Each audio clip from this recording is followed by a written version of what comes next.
Hola a todos, saludos cordiales, bienvenidas, bienvenidos. A ver, póngame bien la imagen. Ahora sí, un poquito más, un poquito más. Otro botoncito. Estamos acá transmitiendo de forma telemática nuestro espacio Revelaciones a través de RTU, el canal Noticia, y la retransmisión en simultáneo por las plataformas digitales del portal Primera Plana, iniciando una nueva semana de trabajo este lunes 24 de noviembre del año 2025. Decirles que ayer, 23 de noviembre, el presidente Daniel Noboa Sin cumplió 2 años en el poder.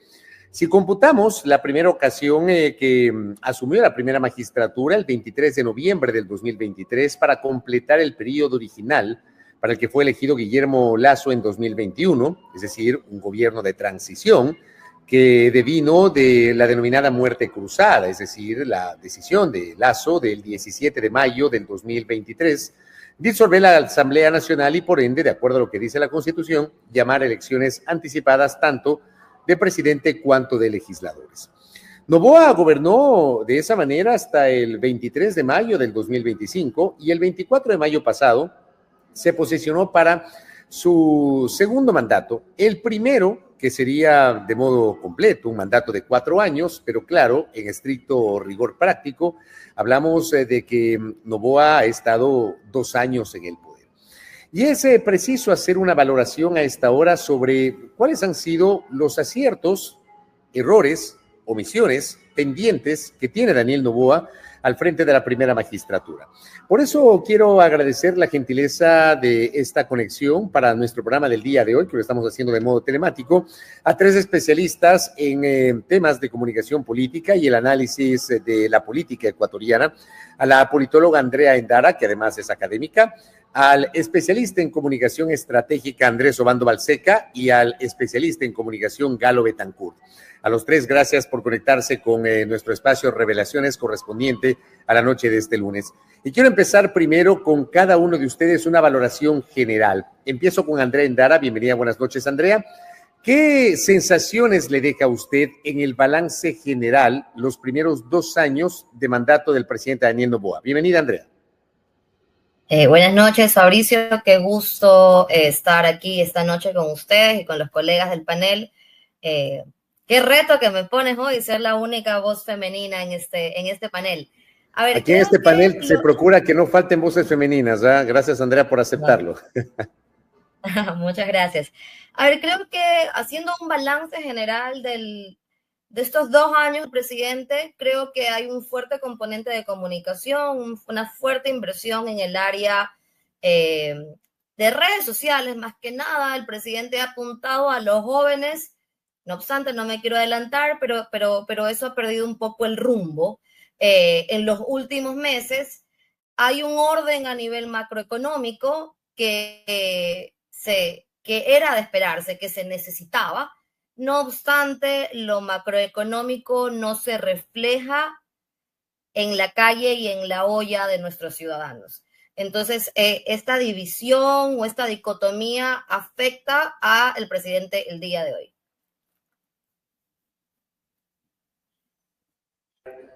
A ver, ahora sí. Gracias, Andrea, por esa primera aproximación. Ya lo vamos a profundizar. Voy ahora mismo con Galo Betancourt. Galo, bienvenido, buenas noches. Primera aproximación a lo que ha significado estos 2 años de mandato del presidente Daniel Noboa. Galo, bienvenido.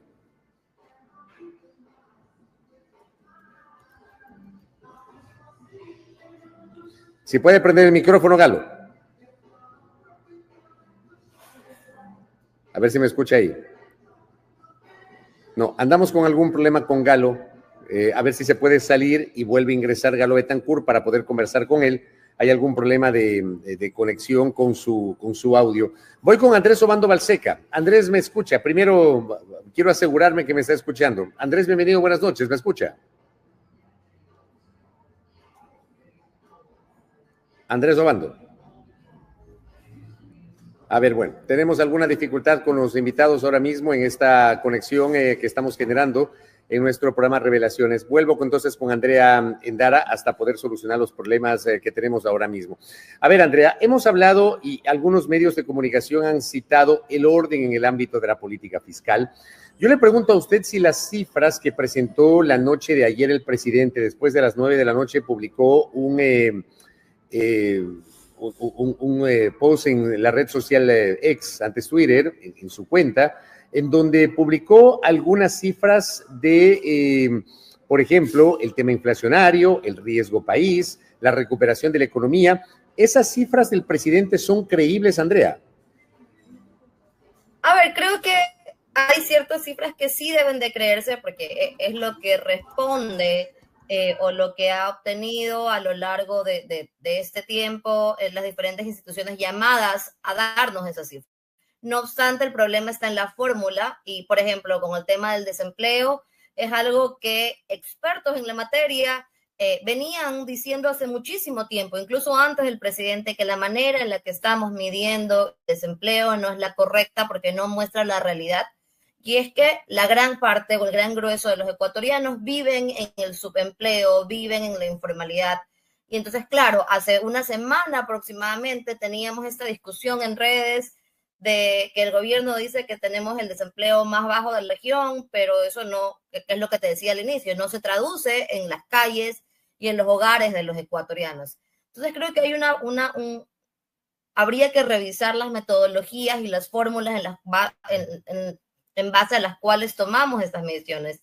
Empleo, pobreza, y ahí analizar. Como te decía al principio, sí ha hecho un trabajo interesante a nivel macroeconómico que ha hecho que sí, que no tengamos migración, perdón, que no tengamos inflación, pero también el estancamiento de la inflación también es un medidor o un indicador que hay que tomar en cuenta. Y algo que está pasando que hace que la economía no se mueva ni para arriba ni para abajo.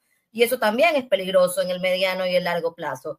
En cuanto al riesgo país, sí, a nivel internacional, eso se responde porque él ha tenido una serie de giras importantes que lo han, y su pasado también. Hay que hablar de que quién es el presidente, porque Daniel Noboa no es solo Daniel Noboa presidente estos 2 años. Él tiene todo un bagaje empresarial, familiar, que hace que en lo internacional lo respalden y eso se traduce al riesgo país. Pero no es suficiente, es lo que te decía al inicio, no es suficiente porque la ciudadanía le está pasando mal, cada vez más los chicos, y te lo digo ya desde la parte académica, vemos cómo se les complica poder balancear su vida entre lo académico y poder pagar para ir a la universidad, para pagar lo mínimo que tienen que hacer, para poder desarrollarse.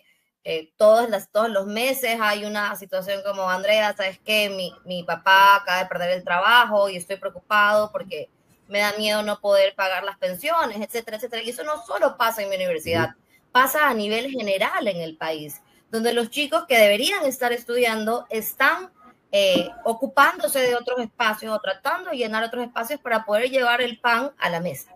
Andrea, solamente quería añadir, el índice del riesgo país es un índice potente desde el punto de vista macroeconómico. Yo le pregunto, o sea, podemos atar el éxito supuesto del riesgo país, que es verdad, el presidente Noboa exhibe unas cifras de un riesgo país sobre los 1.600 puntos, me parece, 1.900, en noviembre del 2023, y ahora está ubicado como de 600 y pico, pero digo, ¿puedo asociar eso con, por ejemplo, un convalecimiento de las cifras de empleo o de las cifras de crecimiento de la reactivación económica, o son cosas que hay que analizarlas por separado, aunque el gobierno las mezcle y las ponga ahí mismo?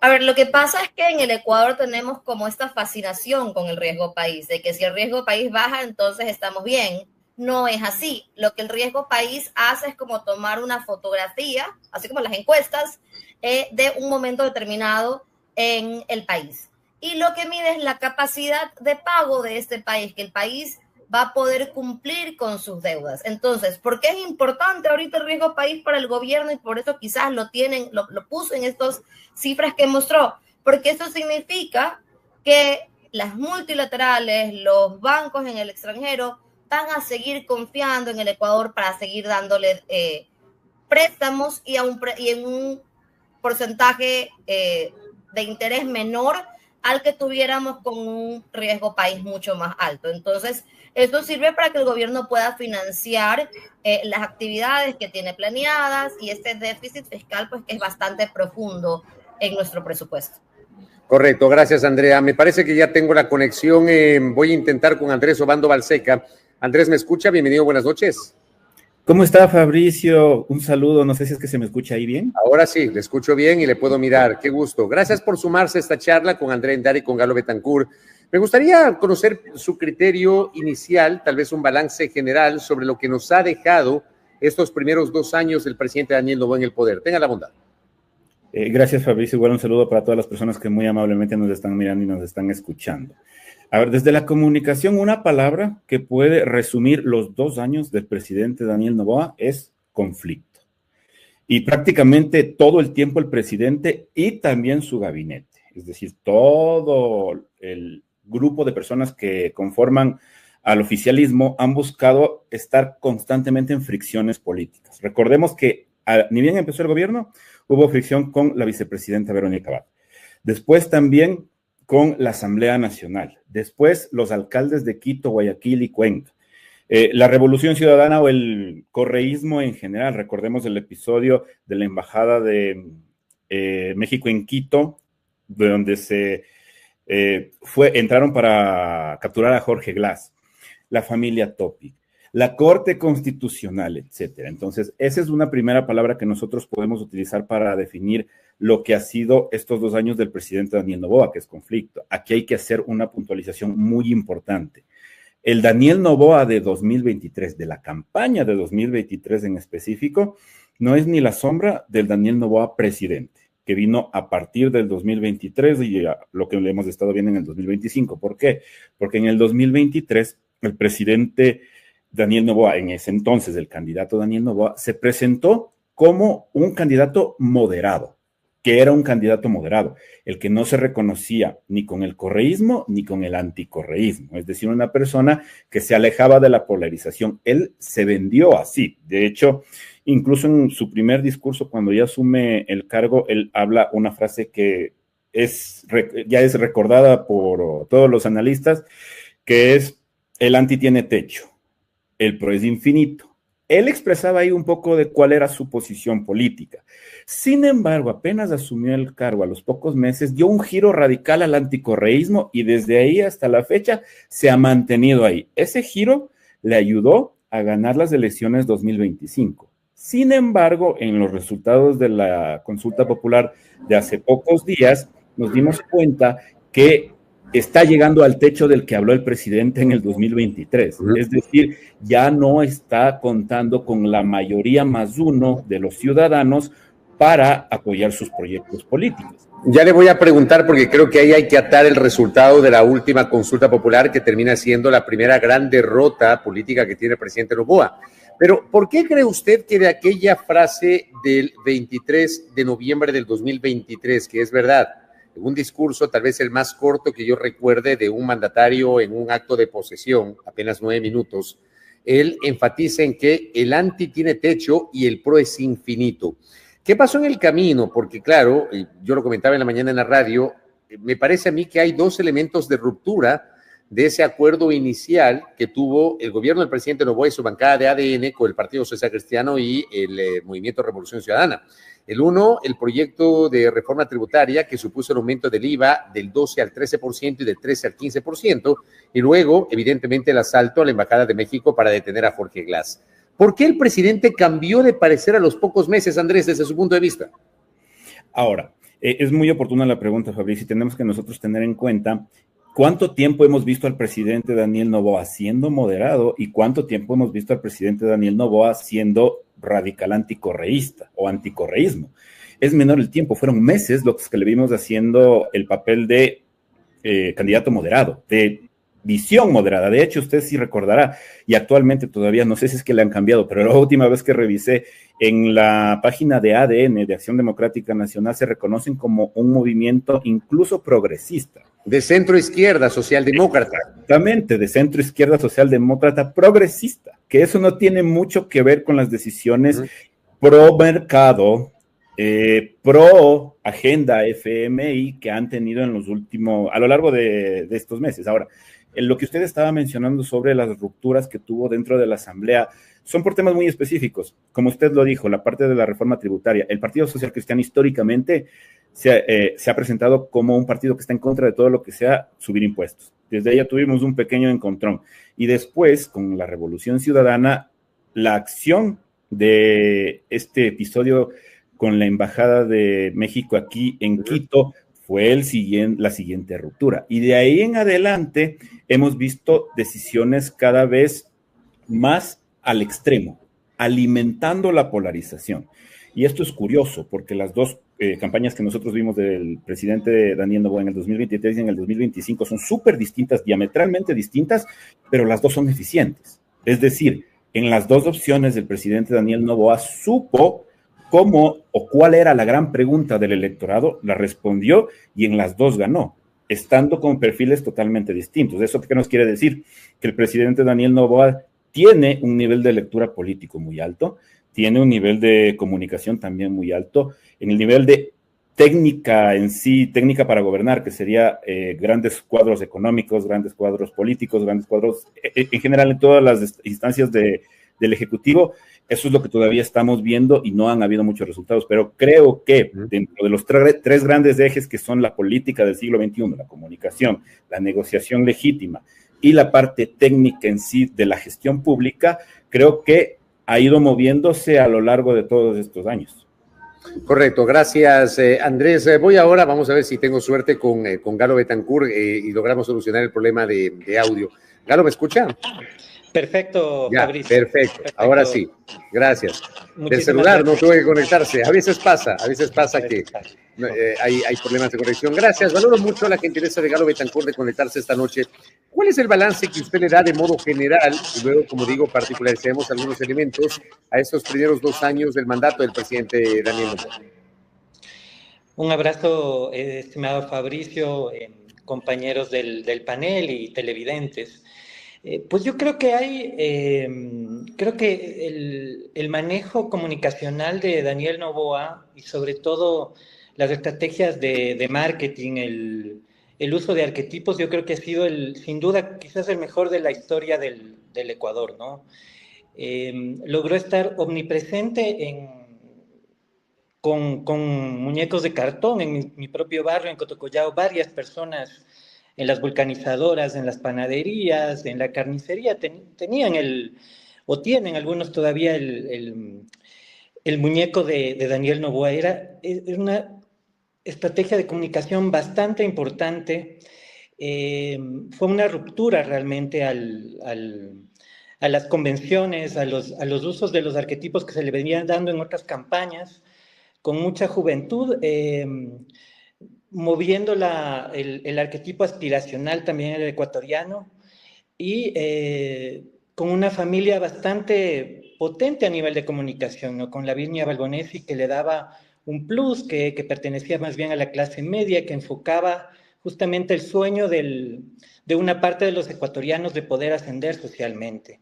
Pero sin embargo, esta estructura de comunicación me parece que se fue diluyendo con el paso del tiempo. Y ahí venían los criterios de mis colegas, ¿no? Que decían que los resultados en realidad son pobres. Hay mucha gente que sufre de la violencia en todo el país. Hay problemas, sobre todo yo creo que de trabajo, ¿no? Hay muchísima gente que no cuenta con trabajo. Hay problemas enormes en cuanto por ejemplo, a la salud, a las medicinas en los hospitales. Y también, por otro lado, yo creo que esta ruptura se produce en el momento en que hay otras posturas, ¿no? Se logran juntar otras posturas y yo creo que se conjugan en el momento en la campaña del no, que parecía bastante incipiente en un comienzo, pero que sin embargo se logró trasladar. Yo creo que nació primeramente en la marcha de Cuenca, antiminera y pro agua, ¿no es cierto?, de la defensa del agua en Cuenca, donde ya se manejaban de igual manera otros arquetipos de comunicación, donde no era necesario tener un vocero, donde era bastante carnavalesca la marcha, ¿no? Y bueno, se iban en contra de Camila León, era bastante irónica. Entonces, justamente esas aspiraciones, más la violencia estatal que se produjo en la provincia de Imbabura, donde vimos incluso mucha gente asesinada, ¿no? Veíamos en vivo justamente cómo un comunero moría, golpeada, etcétera. Yo creo que todo eso fue abonándose y también la gente fue conjuntando esa insatisfacción que sentía, ¿no? Y esto logró hacer una campaña bastante potente, que logró conseguir un resultado realmente inesperado y un 4-0 en las preguntas, ¿no? De la campaña del no. Así es que yo creo que ahí se ha producido una evidente ruptura, ¿no? En cuanto a la comunicación del gobierno, y afronta otras posibilidades donde me parece que el gobierno no ha tomado las mejores decisiones, ¿no? Porque me parece que debía agradecer a la gente que votó por él, un discurso que aceptara que hay mucha gente descontenta y cambiara esa estrategia justamente que le había sido tan exitosa, pero que ya poco a poco se ha vuelto poco efectiva. A ver, hagamos una mirada retrospectiva, gracias Galo, a, por ejemplo, tal vez la primera gran ejecutoria de Daniel Noboa en el ámbito de la inseguridad, y voy con André Endara ahora mismo. Y nos remontamos a enero del año pasado. En enero del año pasado, entre el 7 y 8 de enero, el presidente Daniel Noboa toma una decisión, la de declarar el estado de excepción primero, tras la fuga de alias Fito, y al día siguiente él declarará al Ecuador bajo conflicto armado interno tras el asalto a TC Televisión, que es un tema que evidentemente lo recordamos, ocurrió en enero del año pasado. Y a lo largo del año pasado ocurrieron algunos hechos vinculados al ámbito de seguridad. Ciertamente el gobierno ha promocionado como logros diversos golpes al crimen organizado, ha mencionado la recaptura de alias Fito, la fuga y luego la recaptura de alias Fede, más recientemente la captura de alias Pipo en España por parte de la policía española. En medio de todo eso, denuncias de supuestos excesos por parte de la fuerza pública en el marco del conflicto armado interno, y tal vez el hecho más pavoroso, la retención o detención de 4 niños de las Malvinas que finalmente fueron asesinados en circunstancias que al momento están procurando ser esclarecidas por parte de la Administración de Justicia en el proceso de juicio que se lleva adelante justamente en estas semanas en la ciudad de Guayaquil. En el ámbito de seguridad, ¿este es un pro o es un contra? ¿O cómo debemos analizarlo, André Endara? A ver, yo te diría que es en la mitad, porque hay parte de la población ecuatoriana y sobre todo muy en el fondo la población ecuatoriana aboga o le gusta este hombre fuerte, macho, con los pantalones bien puestos. Y a eso es a lo que ha tratado de evocar Daniel Noboa con esta visión de mano dura y militarización de la seguridad en el país. No obstante, esa mano dura no es suficiente y es algo que los expertos en el tema venían anunciándolo, y nosotros también desde nuestros espacios lo hacíamos, porque decíamos, a ver, primero necesitamos un plan, y el plan Fénix nunca estuvo. Nunca supimos en qué consistía, cuáles eran los objetivos, cuáles eran los alcances, que si bien es cierto, había un colega periodista que me decía, pero es que Andrea, no puedes avisarle a los GDOs, por supuesto que no, pero yo sí necesito para poder evaluar como ciudadano cuáles son tus objetivos, cuáles son tus objetivos, que de aquí a 6 meses, a 1 año, qué es lo que quieres alcanzar, y así poder medir la efectividad de ese plan sin que me digas la estrategia. Pero eso no lo vimos, solo vimos como... Pero perdón, no lo vimos porque existe, no lo vimos porque no existe, o existe pero lo han querido manejar como reserva. O no sabemos, o no tenemos una respuesta ante eso. No tenemos, o sea, en algún momento la exministra de gobierno nos enseñó un anillado que era el plan Fénix, pero no lo sabemos. Manejemos la tesis de que está bajo reserva. Claro, manejemos la tesis de que está bajo reserva y por ende no lo conocemos. Pero eso a la ciudadanía le suena a inexistencia, le suena o le genera muchísima incertidumbre. Porque si bien es cierto, quizás los homicidios han bajado un poquito, otros tipos de violencia han aumentado, las vacunas, los secuestros, y eso no le da paz a la ciudadanía. Y para terminar la idea del punto anterior, los militares están entrenados para algo distinto, para proteger la soberanía. Por lo tanto, no están entrenados para cuidar la seguridad interna, que es completamente distinta.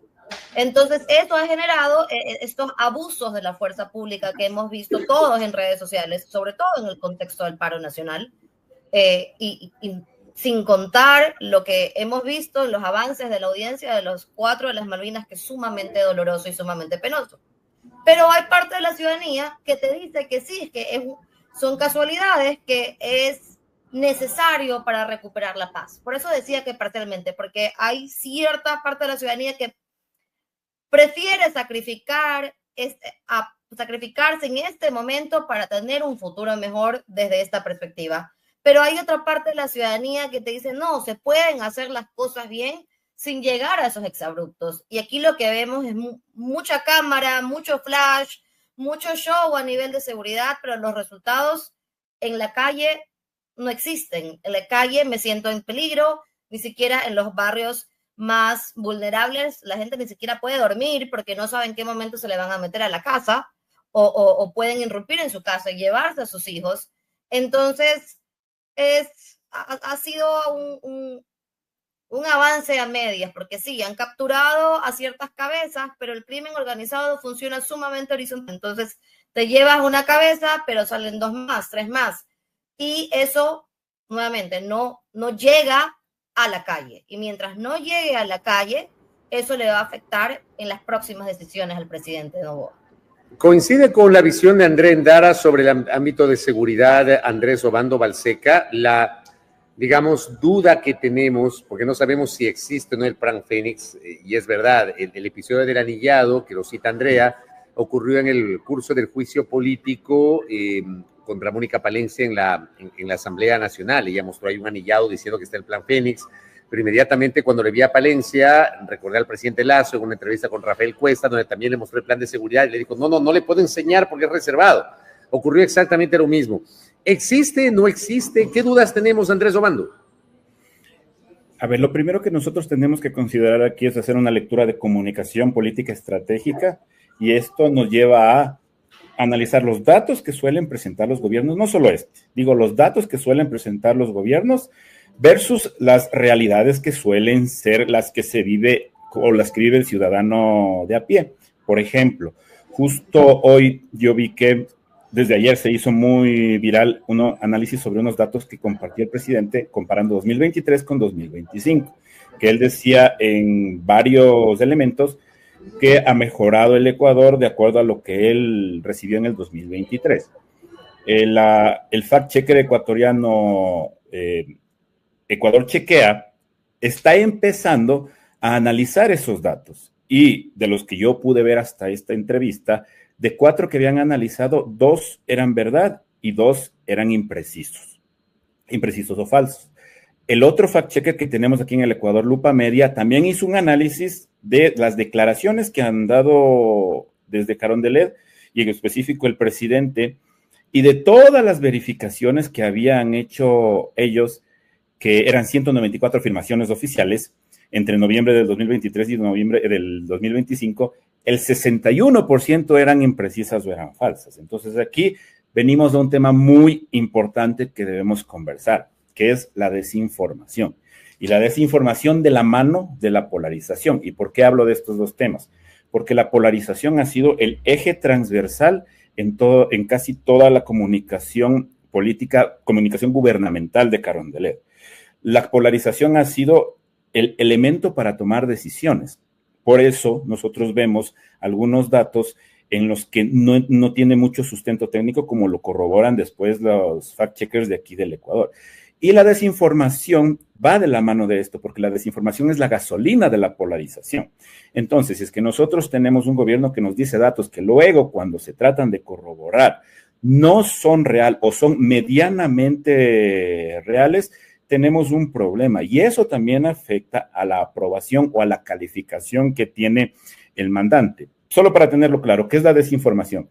La difusión intencionada de información falsa o engañosa para influir en la opinión pública o para causar daño. Ahí ya tenemos una visión muy específica. Y quiero retomar lo que estaba conversando usted, Fabricio, sobre la declaración del conflicto armado interno que se hizo casi que como reacción a los sucesos de TC Televisión. ¿Y por qué esto es importante? Porque, por ejemplo, si nosotros hacemos una evaluación con todo lo que ha pasado en el gobierno del presidente Daniel Noboa desde el 2023 hasta el 2025, podemos poner una calificación. Y esa calificación la podemos basar, por ejemplo, en los índices de aprobación. Y la última calificación que le podríamos dar a la gestión del presidente es el promedio de los resultados de la consulta popular que sucedió hace pocos días, que es 4.1 sobre 10, que es el promedio, 41% de apoyo que tuvo las preguntas del presidente Daniel Noboa. ¿Y por qué mencioné lo de TC? Porque en TC, cuando pasó todo lo que pasó en ese momento, fue el episodio en donde el presidente tuvo mayor calificación en la sociedad, que tuvo un 8.2 por 10. Es decir, el 88% de las personas... Cuando declaró el conflicto armado, dice usted. Cuando pasó de TC y declaró el conflicto armado, porque la gente, la mayoría de las personas lo asumieron como era la decisión correcta. Y usted recordará que a la decisión del conflicto armado interno le vino la de declarar como grupos terroristas a muchos grupos de delincuencia organizada. Entonces, a lo largo de estos 2 años del presidente ha tenido una fluctuación en la aprobación y en los datos y en la calificación que se le puede dar hasta la actual de 4.1, que yo le hago con una promedio de los resultados de la consulta popular. ¿Por qué? Porque aquí en el Ecuador en general, las consultas populares suelen tratar de todo menos de lo que se pregunta. Y por eso se habla de que es una referéndum, es como un termómetro para la aprobación del mandatario, porque hay preguntas que son las mismas en diferentes etapas y que en un momento la ciudadanía dice que sí y en otro momento dice la ciudadanía que no. Entonces las consultas populares usualmente suelen ser este termómetro para la gestión del presidente. Y un dato súper importante también que va a la par, porque este dato es del 40.8%, que lo hizo público hoy CB Consultora de Argentina, que dice que ese precisamente es la imagen en positivo que tiene la gente del presidente. 40.8%. Entonces, lo que nosotros podemos manejar ahorita como una calificación para el presidente y para el gobierno ronda los 40, 41, 42%. Gracias, Andrés. Voy con Galo Betancourt. Esta arista de seguridad termina siendo la más compleja de estos 2 años del presidente Daniel Noboa, Galo. Sí, me parece que no se corresponde, Fabricio, lo que nos venden a la realidad que tenemos. Si revisas los datos estadísticos, nos dicen que de enero a septiembre el Ecuador se encamina a ser el año más violento de la historia, ¿no?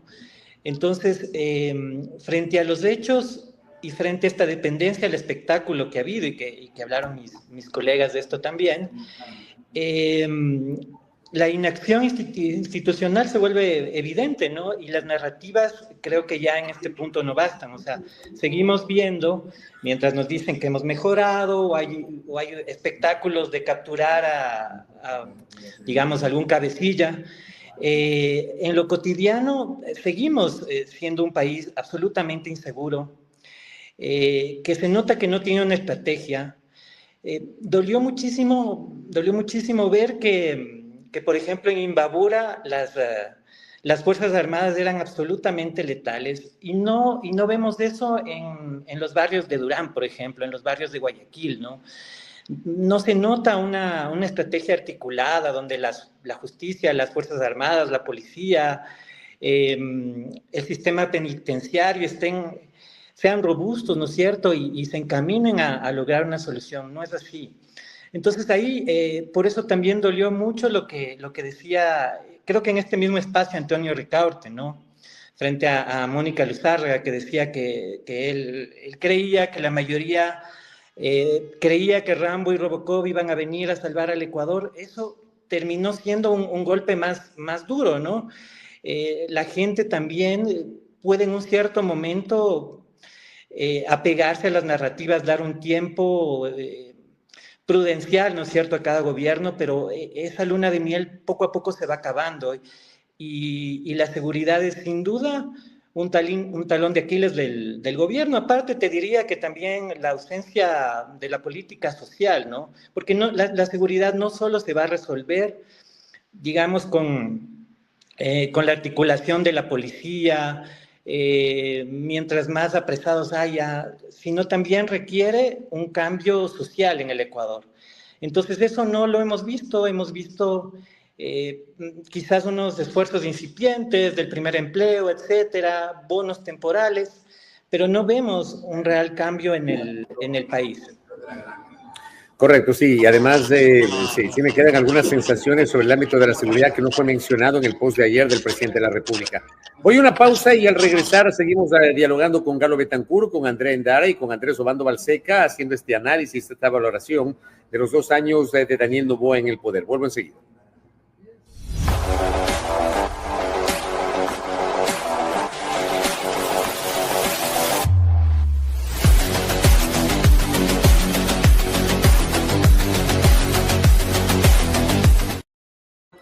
Hay una de las cosas que, digamos, se advertía podía costarle la reelección al presidente Noboa y es el de los racionamientos eléctricos.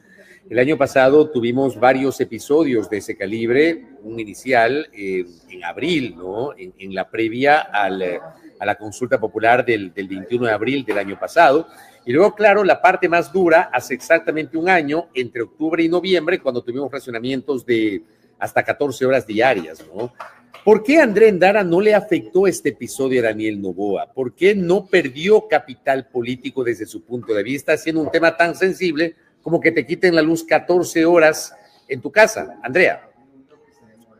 A ver, creo que el ciudadano ecuatoriano estuvo dispuesto a confiar en este personaje que Andrés nos lo describió muy bien al inicio de la campaña, de su primera campaña presidencial.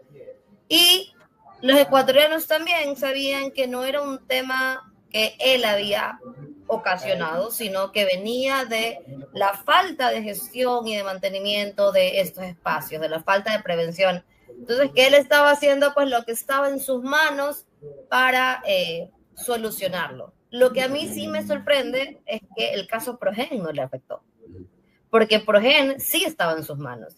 Era parte de su equipo, de su gabinete, que manejó de manera incorrecta esta situación. Entonces, y eso también puede ser como la previa a entender el resultado del referéndum y la consulta popular de este mes.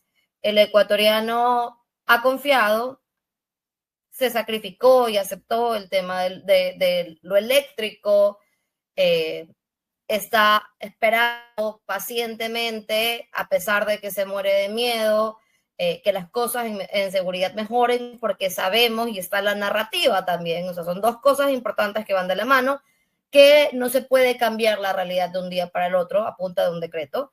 Entonces, siguen creyendo en esta buena voluntad del presidente, pero eso tiene un tope, y el tope lo vimos en la campaña del no, que fue completamente ciudadana, y posteriormente los resultados que vivimos.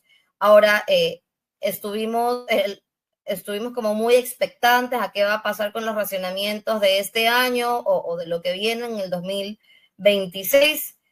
Así que vamos a ver cómo maneja eso, si es que de acuerdo a las proyecciones no vamos a tener racionamientos, no va a haber sequía, pero con lo variable que es el clima en el Ecuador y en el mundo debido al calentamiento global, es algo con lo que él va a tener que prever y tomar acciones para evitar que volvamos a una crisis de energía como la del año pasado.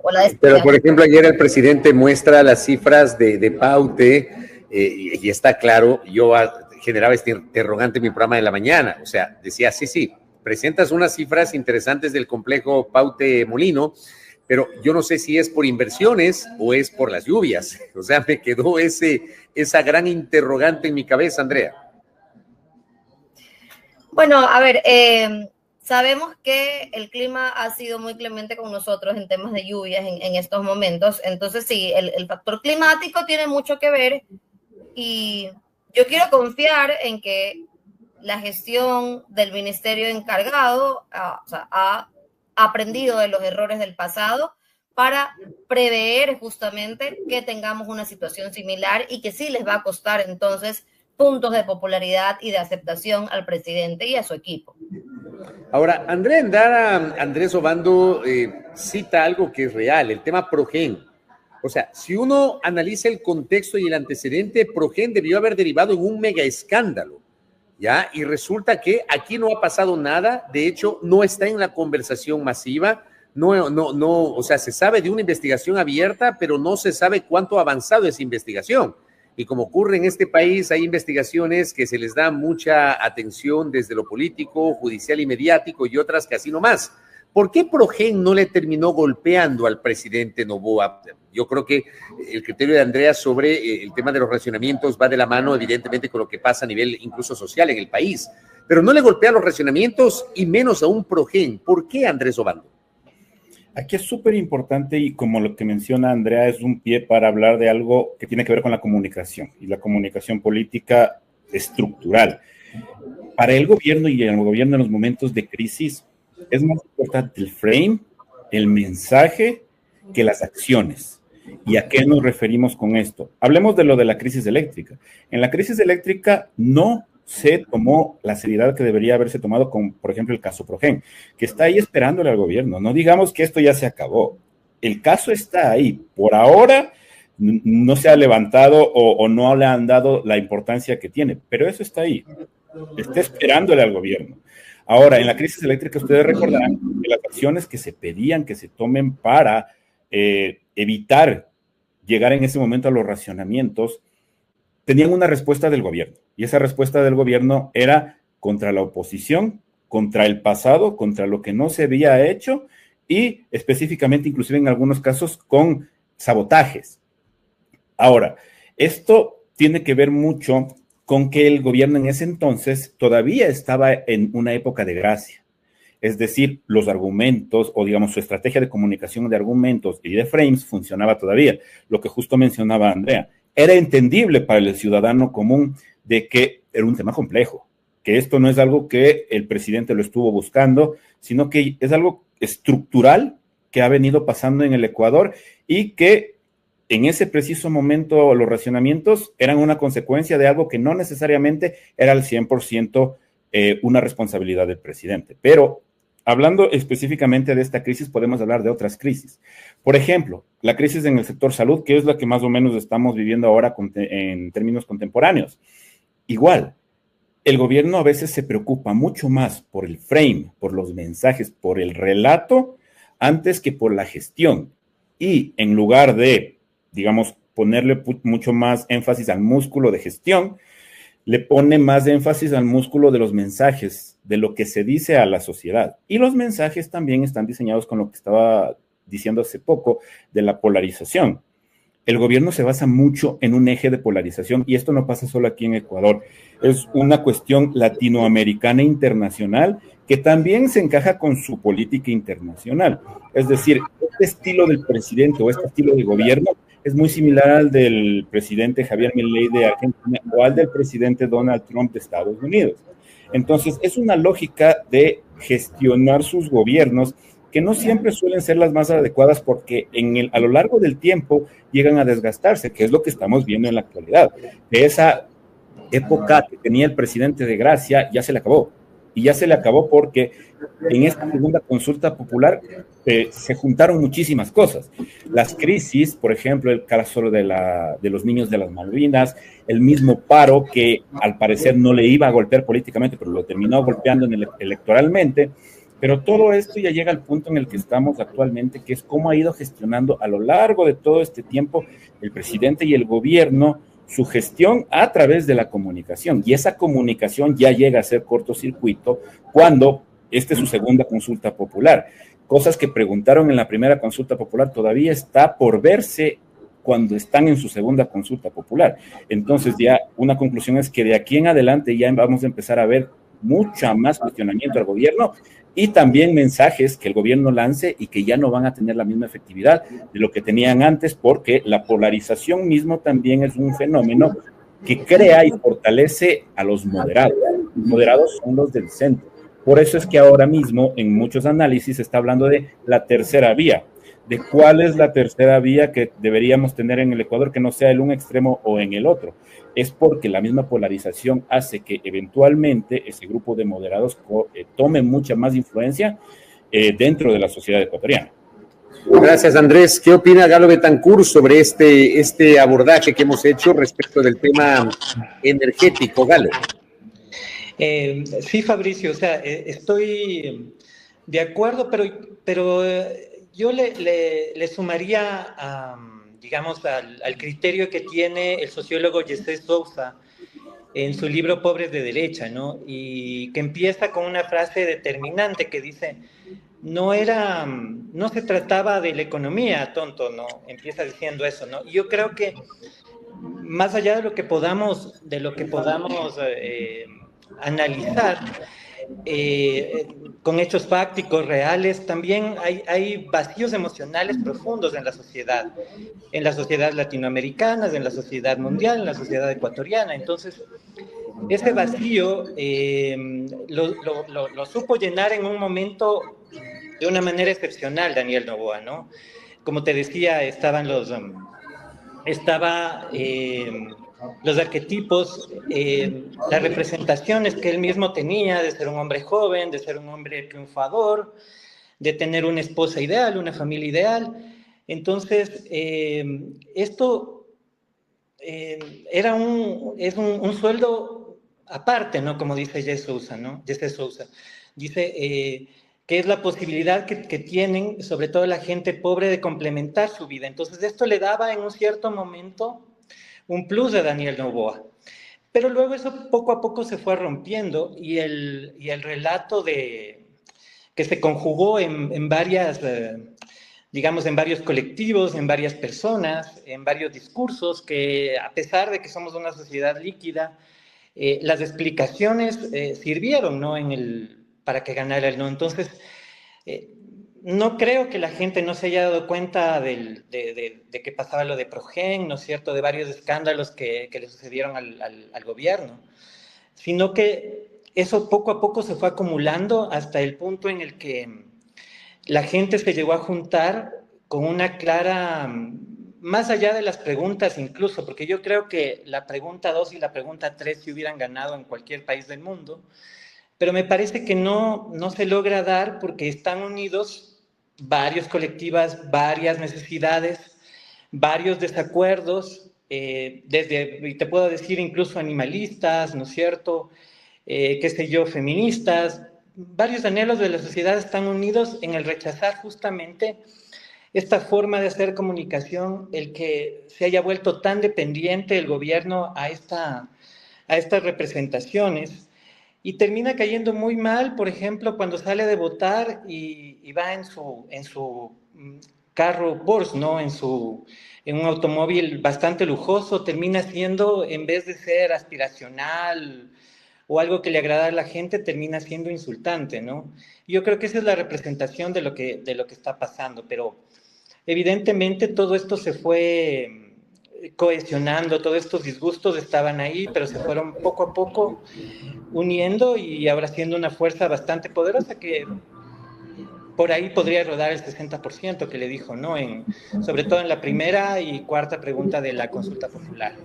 Vamos a hablar de la consulta en el último tramo. Me quedan más o menos unos 12 minutos para conversar con ustedes. Voy a la última pausa, segunda y última pausa. Regreso para hablar de la consulta, que esto también forma parte de los 2 años de mandato de Daniel Noboa. Vuelvo enseguida.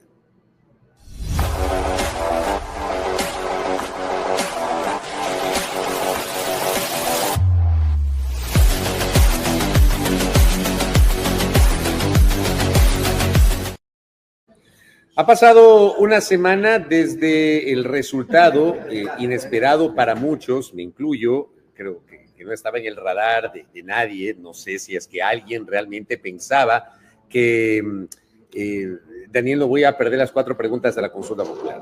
Por ahí, por ejemplo, había una expectativa, y bien lo decía Galo Betancur, que lo más probable, y al menos esa era la previsión, Noboa iba a ganar en las preguntas 2 y 3, aquella que tiene que ver con la eliminación del fondo partidario y la que tiene que ver con la reducción del número de asambleístas, pero eso no ocurrió. Fue un 4-0 en contra del presidente de la República. Esta, Andrea Endara, es la derrota más contundente, la peor derrota política del presidente Noboa. Hablo desde el hecho de que es la primera vez que pierden las urnas, pero además hay una serie de implicaciones al tratarse de una consulta plebiscitaria. ¿Cómo leemos esto en el contexto de estos 2 años de la administración de Noboa, Andrea? A ver, sí, es una derrota muy fuerte, a pesar de que el gobierno ha querido dorar la píldora y decirnos que no, simplemente que se activó un proceso de democracia directa y han escuchado a su ciudadanía sin importar el resultado. Hay que analizar también, y yo leí un par de análisis de que teníamos que verlo venir porque ya perdió en la consulta anterior 2 preguntas. Yo difiero un poco con ese tipo de análisis porque eran 2 preguntas que eran muy sensibles para la ciudadanía. Ya en esta consulta y referéndum del 2025, ¿por qué se perdieron las 2 preguntas que creíamos que sí podían haber pasado y que quizás en todo el mundo podrían haber pasado? Y es porque hay una profunda desconfianza e incertidumbre por parte de la ciudadanía. Y como el gobierno no supo expresar y mostrarnos por qué eran necesarias, cuáles eran los pros, cuáles eran los contras, y encima venía teníamos la pregunta más fuerte, que era la de la constituyente, donde se cambiaba por completo el andamiaje institucional del país, y había que dar un cheque en blanco, porque él nos dijo, cuando gane el sí, ahí te voy a decir cuál es el plan. ¿Eso pesó o no pesó, Andrea? ¿Ese cheque en blanco pesó o no pesó? Para mí sí pesó, porque nos recuerda a esta falta de plan que hablábamos del Fénix, que no había plan y que nunca nos da un plan concreto. Entonces genera mucha incertidumbre al ciudadano, y aquí hay que recalcar y felicitar a la ciudadanía, porque nos veníamos quejando hace mucho tiempo de que el ciudadano no piensa, que vota porque lo mira bonito, por el más guapo, que hay un voto emocional, etcétera, etcétera, etcétera, etcétera. Pero esta vez el ciudadano pensó, y no solo pensó, se activó y generó una campaña para decirle, bueno, desde quienes te deberían explicar la campaña, que son los políticos que se inscribieron en el CNE a decirte por qué sí o por qué no, que no lo hicieron, yo sí te lo voy a decir.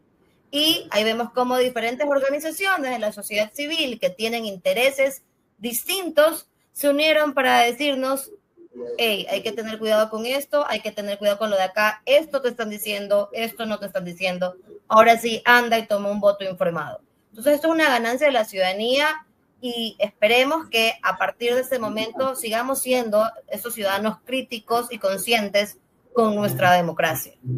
Pero ¿es un plebiscito al presidente o contra el presidente? Esa podría ser la lectura de este resultado, es decir, la gente le puso una suerte de, y perdón el uso del término, voy a utilizar un término muy coloquial, una suerte de estate quieto al presidente Noboa, que venía ganando todo y venía arrasando con todo. Sí, porque, a ver, siempre este tipo de plebiscitos son utilizados para medir la legitimidad de la autoridad de turno, y por eso en algún momento, cuando estábamos analizando la consulta anterior, que la ganó a excepción de esas 2 preguntas, decíamos, ¿por qué a él sí y a Guillermo Lasso no, si eran prácticamente las mismas preguntas? ¿Qué pasa aquí? El ciudadano, ¿por qué le dijo a Lasso que no? Y es por eso, porque había desconfianza en ese momento, no confiaban en Lasso, y hoy no es que no confían en Daniel Noboa, porque como Andrés mencionaba, tiene un 40% de aceptación, que es un porcentaje sumamente alto. Es decirle, te estás pasando o te estás yendo del lado contrario o te estás alejando de lo que nos prometiste y de esta imagen que nos vendiste. Vuelve al centro, vuelve a las bases y construye con... Correcto. Andrés Obando, su opinión sobre lo que significa la lectura de este resultado del 16N, porque bueno, somos muy dados a ponerle, ¿no? 30S, 16N, hablemos del 16N. ¿Qué significa esto en el marco de los 2 años de Noboa? Andrés. Como usted bien decía, yo lo veo similar, que es la derrota en las urnas más compleja del presidente, el golpe político, uno de los 3 golpes políticos más fuertes, porque yo le identifico 3. El primero fue en la primera vuelta de 2025, en estas elecciones pasadas, cuando no ganó en una sola vuelta, porque eso era lo que todo el mundo vendía desde el gobierno, e incluso es una derrota tal que a pesar de haber ganado en la primera vuelta, no se presentó a felicitar a su militancia, y el presidente, como en esta vez, no dio la cara en las cámaras. Entonces ya vamos entendiendo cómo reacciona el presidente cuando tiene una derrota. Y la otra es cuando hizo su ataque armado, entre comillas, contra la Corte Constitucional. Eso le cambió. Y desde ahí nosotros ya podemos ver que es un momento en el que el presidente perdió gran parte del voto anticorreísta, que era el que le apoyaba desde el inicio. Ahora, la consulta popular la tenemos que leer desde varios ángulos. ¿Y por qué? Porque las consultas populares, como estábamos conversando, a veces se trata de todo menos de lo que se pregunta. Y en este caso hubo un sentimiento de analizar y de evaluar la gestión del presidente. Ahora, ¿qué es lo que pasó en la campaña? Y por eso son tan importantes las campañas. Esto es lo que yo siempre suelo resaltar. Hay un motivo por el que se hacen las campañas, y por eso las campañas son las que cambian resultados. En el 2023, la campaña del actual presidente Daniel Noboa fue la que le llevó a la segunda vuelta y a la presidencia. La campaña. Sin la campaña, ni siquiera sabríamos de él. Aquí pasa algo similar. La campaña fue la que le dio el impulso al no. ¿Y por qué? Y aquí creo que es importante hacer un análisis de dos campañas. La campaña de 2025 por la reelección y la campaña de la consulta popular, porque hay un elemento bien particular, que son los errores de uno de los dos bandos. Y aquí hay una frase de Napoleón que dice que cuando tu enemigo se equivoca, no lo interrumpas. En el 2025, en la elección presidencial, la Revolución Ciudadana se equivocó muchísimo. Ustedes recordarán que empezó inclusive el presidente Rafael Correa en el exterior a hacer un programa para hablar mal de la dolarización. Y eso el presidente lo aprovechó. Y ese fue uno de sus ejes para llevar sus mensajes de decir, te van a desdolarizar. Cuidado, de nuevo, alimentando este miedo y esta polarización. En esta ocasión pasó algo similar. El presidente se equivocó muchísimo, y esto es algo bien curioso. El peor vocero de la consulta fue el mismo presidente. Él fue el que cometió los errores. Aquí no fue otro vocero, no fue un ministro, no fue nadie más. El mismo presidente fue el que dijo cosas que no eran verdad, que crearon polémicas innecesarias y que los grupos que estaban a favor del no aprovecharon también. Por ejemplo, uno de los motivos por los que la gente más tuvo motivación para votar no al presidente, lo del IES, la consulta fue lo que pasó con el IES. Y el IES estaba en las preguntas. Eso quiere decir que la gente estaba dando un voto en contra de lo que el presidente estaba más o menos proponiendo. Entonces, los grupos que se organizaron muy bien y que aquí retomo lo que decía Galo, que me parece súper importante. Hay consultores que de verdad utilizan la frase de por poco la mala publicidad no existe, de que lo importante es tener likes, lo importante es tener impacto, lo importante yo es... sí creo que existe la mala publicidad. Yo soy un fiel defensor, porque si usted se pone paréntesis, esta frase de la mala publicidad no existe, la inventó un cirquero del siglo XX que prácticamente buscaba mentiras para que vayan las personas a sus espectáculos. Pero bueno, la mala publicidad sí existe y ahora la gente también se está dando cuenta cuando la quiere manipular, porque eso es lo que crea también la polarización, esta reacción de los moderados. Y en ese entorno, personajes que lleguen con argumentos, pero bien estructurados, tampoco hablándole en psicología muy extrema a la población, sino tratando de explicarle de una manera pedagógica, funciona. Y si a eso le sumas los errores de tu oponente, que en este caso fue el presidente, todo se confabula para los resultados que tuvo. Correcto. Gracias, Andrés. Y cierro con Galo Betancourt, igualmente una evaluación de lo que estamos conversando en este último tramo para finalizar el programa, que es la consulta popular. El golpe más complejo que enfrenta Daniel Noboa, Galo. Sí, a mí me parece, Fabricio, que, como decía el contertulio, ya fue golpeado mucho antes Daniel Noboa. Y en la anterior consulta, cuando vendió la idea de que había goleado 7-2, justamente eran las dos preguntas que le interesaban a Daniel Noboa y a su gobierno, ¿no? La una sobre el arbitraje internacional y la otra sobre horas extras. Entonces, ahí ya creo que se debió haber aprendido una lección. Y también ya otro jalón de orejas cuando en el momento en que la Revolución Ciudadana obtuvo el 44%, prácticamente en un empate técnico, ¿no? Con Daniel Noboa. Me parece que la narrativa oficial colapsó, a pesar de, y creo que el haber congregado tantos medios de comunicación, tantos influencers, digamos, de sentirse tan fuertes, le llegaron a subestimar al electorado, ¿no? No se imaginaron que el electorado se iba, digamos, a conectar a lives que puede haber hecho Mónica Luzárraga, o el mismo golpe que dio Mauro Andino, que aunque se le coge un extracto, eran, digamos, criterios muchísimo más amplios de Mauro, ¿no? Y la gente estaba escuchando eso, más. Toda la, digamos, lo orgánico que se volvió, lo creativo que se volvió, lo ciudadano que se volvió, pues le hicieron que esta campaña se volviera muchísimo más atractiva, ¿no? Y fue un golpe sin duda justamente en el territorio de Daniel Noboa, ¿no? Fue prácticamente un David frente a Goliat, pero donde el David, digamos, era bastante creativo, bastante burlón y bastante irónico, ¿no? Y eso en estos tiempos es muy importante, se volvió tendencia, aunque ni siquiera le hayamos notado en medios oficiales, pero estaba en la boca de los ciudadanos, se volvió mucho más atractivo, ¿no? Habían memes muy simpáticos, había gente disfrazada cuando fue a votar. Entonces todo esto le ha terminado confluyendo en una derrota, digamos, histórica para el Ecuador. Y ocurrió justamente esa derrota en vísperas de que cumpla 2 años en el poder. Quiero agradecerles a los tres, a Garo Betancourt, a Andrés Obando Balseca y a André Endara por conectarse estos minutos esta noche para conversar con nuestros televidentes, con nuestros internautas y hacer este análisis desde sus conocimientos sobre lo que ha significado estos 2 años del presidente Noboa. Por supuesto, quedan un montón de temas en el tintero, pero hemos conversado 1 hora y el tiempo se nos ha terminado. Gracias, que tengan una buena noche. Ustedes. A nuestros panelistas. Gracias. A Galo, Andrea y Andrés. Un abrazo para ustedes, amigos televidentes. Nos reencontraremos mañana con más revelaciones a través de RTV y la retransmisión por Primera Plana.